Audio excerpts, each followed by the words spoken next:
श्री गणेशाय नमः मित्रों। पुरुषोत्तम मास की पवित्र कथा में आपका हार्दिक स्वागत है। आज हम सुनेंगे पुरुषोत्तम मास महात्म्य का तीसरा अध्याय और उसकी दिव्य कथा। भगवान के ये पवित्र वचन जीवन में भक्ति, शांति और सुख का प्रकाश फैलाते हैं।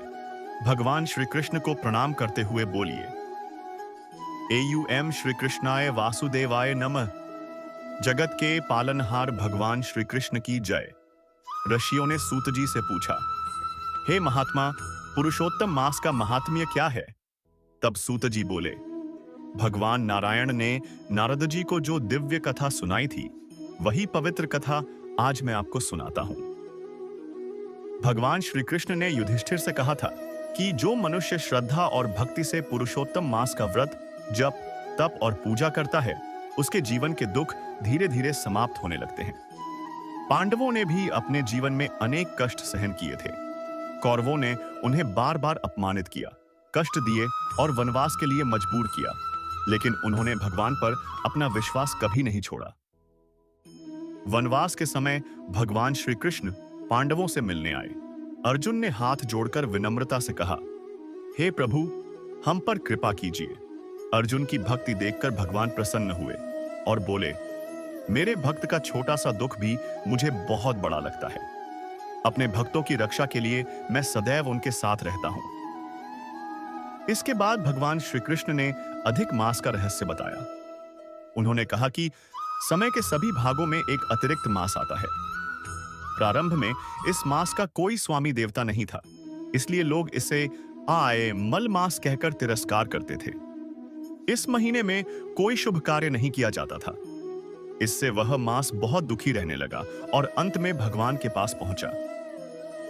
दुखी होकर उस मास ने भगवान से कहा, हे प्रभु, सभी महीनों का सम्मान होता है, लेकिन लोग मेरा अपमान करते हैं। भगवान ने उसकी पीड़ा सुनकर दया की और कहा, आज से तुम मेरे प्रिय मास कहलाओगे। तुम्हारा नाम पुरुषोत्तम मास होगा। जो भी भक्त इस मास में पूजा, दान, जप और व्रत करेगा, उसे अनंत पुण्य और सुख प्राप्त होगा। तभी से यह पवित्र महीना भगवान पुरुषोत्तम के नाम से प्रसिद्ध हो गया। कहा जाता है कि इस मास में सच्चे मन से की गई भक्ति अनेक जन्मों के पापों को नष्ट कर देती है और जीवन में सुख, शांति और समृद्धि लाती है। जय श्री कृष्ण। जय पुरुषोत्तम भगवान। तीसरा अध्याय पूर्ण बोलो, पुरुषोत्तम भगवान की जय। तो मित्रों, हमने सुना पुरुषोत्तम मास के तीसरे दिन के अध्याय महात्म्य की पवित्र कथा। अब सुनते हैं आज की दिव्य कथा, जिसका नाम है श्रद्धा का फल। बोलो पूर्ण पुरुषोत्तम भगवान श्री कृष्ण की जय। अनंतपुर नाम के एक गांव में एक गरीब बढ़ई रहता था। उसके परिवार में वह, उसकी पत्नी, 7 बेटियां और 2 बेटे मिलाकर कुल 11 सदस्य थे। पूरे परिवार का खर्च अकेले बढ़ई की कमाई से चलता था। वह लकड़ी की कारीगरी में बहुत निपुण था। देव देवियों के सुंदर छोटे छोटे मंदिर बनाता और उनमें इतनी बारीक नक्काशी करता कि देखने वाला मंत्रमुग्ध हो जाता। सुबह से देर रात तक मेहनत करने के बाद भी उसके घर का खर्च बहुत कठिनाई से चलता था। परिवार बड़ा था और बेटियां विवाह योग्य हो चुकी थी। बढ़ई ने एक एक करके सभी बेटियों का विवाह किया। विवाह में बहुत खर्च हुआ। जब बेटियां मायके आती तो उन्हें कपड़े और कुछ पैसे भी देने पड़ते। इन सब कारणों से उसकी आर्थिक स्थिति दिन प्रतिदिन कमजोर होती गई। युवावस्था तक उसने बहुत मेहनत की, लेकिन अब उम्र बढ़ने लगी थी और शरीर भी जवाब देने लगा था। फिर भी परिवार का पालन करने के लिए वह लगातार काम करता रहा। जवानी में उसे भगवान का विशेष स्मरण नहीं था। वह केवल अपने काम में ही व्यस्त रहता था। लेकिन वृद्धावस्था आने पर वह रोज सुबह तस्यद्र पैरे मंदिर जाने लगा, कथा सुनता और भजन कीर्तन में बैठने लगा। एक दिन गांव में एक विद्वान कथावाचक आए। वे बहुत सुंदर ढंग से भगवान की कथा सुनाते थे।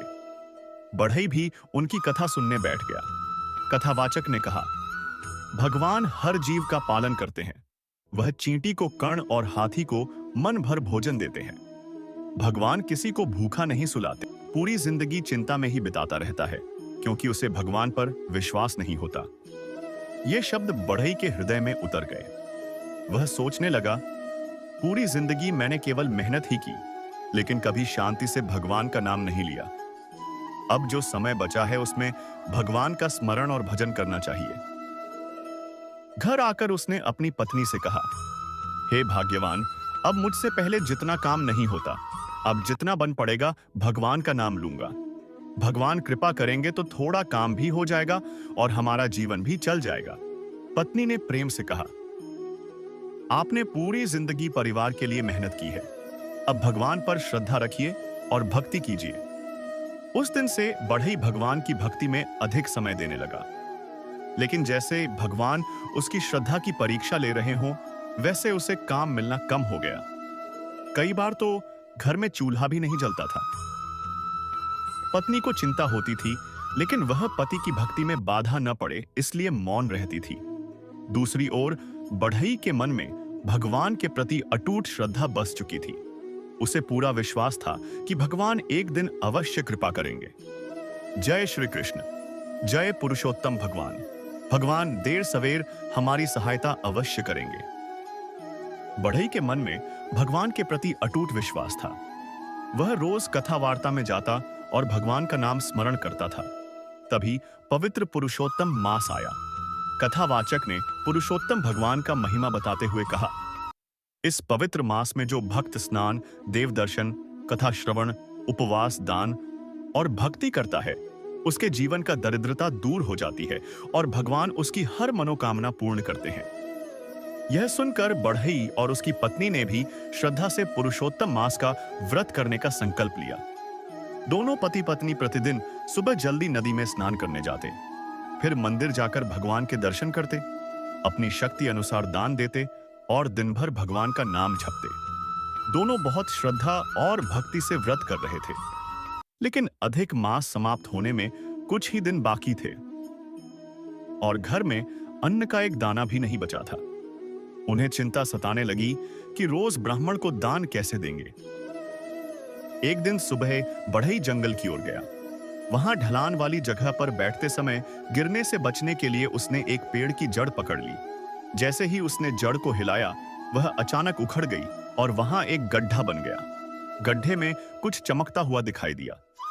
पहले अंधेरा होने के कारण उसे समझ नहीं आया, लेकिन थोड़ी रोशनी होने पर उसने देखा कि वहां हीरे चमक रहे थे। जब उसने ध्यान से देखा तो हीरों के नीचे सोने की मोहरें भी पड़ी थीं। थोड़ी और मिट्टी हटाने पर एक बड़ा तांबे का घड़ा दिखाई दिया, जो सोने की मोहरों से भरा हुआ था। यह सब देखकर बढ़ई बहुत प्रसन्न हुआ, लेकिन तुरंत उसके मन में विचार आया, यह पराया धन है, इस धन पर मेरा कोई अधिकार नहीं। मैं इस समय पुरुषोत्तम भगवान का व्रत कर रहा हूं। यदि मैं यह धन ले जाऊंगा तो मुझे पाप लगेगा। ऐसा सोचकर वह एक भी मोहर लिए बिना खाली हाथ घर लौट आया। घर पहुंचने पर पत्नी ने पूछा कि आज इतनी देर क्यों लग गई। तब बढ़ई ने सारी बात उसे बता दी। सोने से भरा घड़ा सामने होने के बाद भी पति खाली हाथ लौट आया। यह सुनकर पत्नी नाराज हो गई। वह बोली, आप तो बहुत बड़े भक्त बन गए हैं। घर बैठे लक्ष्मी मिली और आप खाली हाथ वापस आ गए। पत्नी ने कहा, चलिए मुझे वह जगह दिखाइए, मैं जाकर वह धन ले आती हूं। लेकिन बढ़ई शांत स्वर में बोला, मुझे भगवान पर पूरा विश्वास है, मैं पराया धन कभी नहीं लूंगा। यदि भगवान हमारा कल्याण करना चाहेंगे तो घर बैठे भी कृपा बरसा देंगे। पत्नी बार बार समझाती रही, लेकिन बढ़ई अपने निर्णय से नहीं डिगा। अंत में बहुत आग्रह करने पर उसने केवल उस जगह की निशानी बता दी और कहा, यदि तुम्हें लेना है तो तुम ले आओ, लेकिन मैं नहीं जाऊंगा। इसके बाद बढ़ई बोला, सूर्योदय से पहले नदी में स्नान करने का हमारा नियम है। यदि यह नियम टूट गया तो भगवान नाराज हो जाएंगे, आएंगे। जय श्री कृष्ण। जय पुरुषोत्तम भगवान।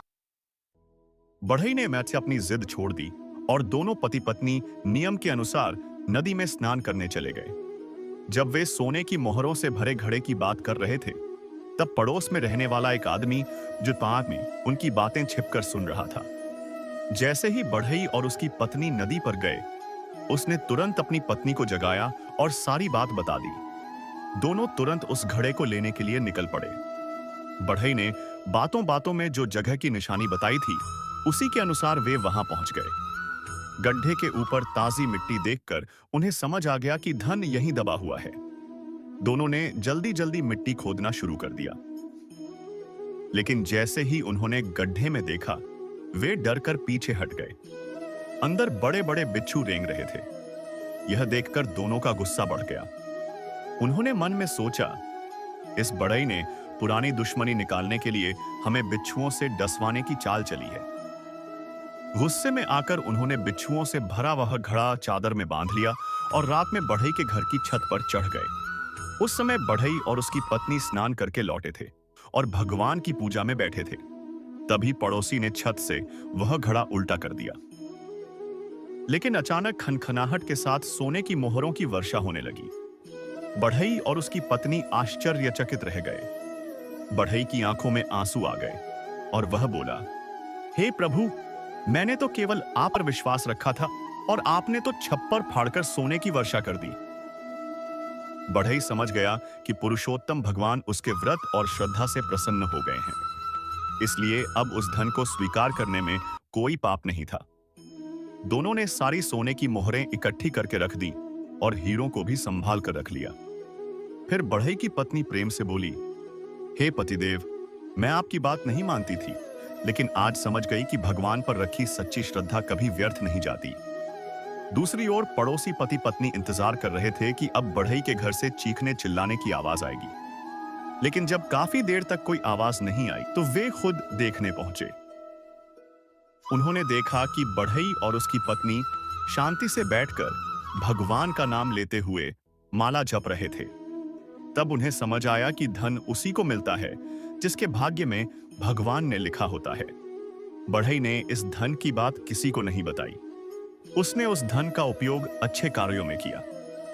पुरुषोत्तम व्रत का भव्य उत्सव किया, ब्राह्मणों को भोजन कराया, दान दक्षिणा दी और अनेक पुण्य कार्य शुरू किए। अब दोनों अपना पूरा समय भगवान के भजन, कीर्तन और धर्म में बिताने लगे। हे पुरुषोत्तम भगवान, जैसे आपने बढ़ई और उसकी पत्नी पर कृपा की, वैसे ही जो भक्त आपका व्रत करें, पूजा करें, कथा कहें और कथा सुने, उन सभी के जीवन में सुख, शांति और कृपा बरसाइए। बोलो पूर्ण पुरुषोत्तम भगवान श्री कृष्ण की जय। तो मित्रों, यह थी पुरुषोत्तम महात्म्य के तीसरे अध्याय की पवित्र कथा। अब सुनिए आज का सुंदर ढोल। एक सच्चा साथी मेरा सांवरिया, वो ओढ़े काली कमरिया, रात दिन उसका हंसता मुखड़ा, दांत लगे जैसे दाढ़म कलियां, नयनों से अमृत बरसता, हृदय में प्रेम का दरिया, दर्शन करके सुध बुध खो जाए मेरा कान्हा केसरिया। जन्मों जन्मों की प्रीत हमारी, इस जीवन में वो मिल गया। एक सच्चा साथी मेरा सांवरिया, वो ओढ़े काली कमरिया। बोलो नटवर नागर पूर्ण पुरुषोत्तम भगवान श्री कृष्ण की जय। जय श्री कृष्ण।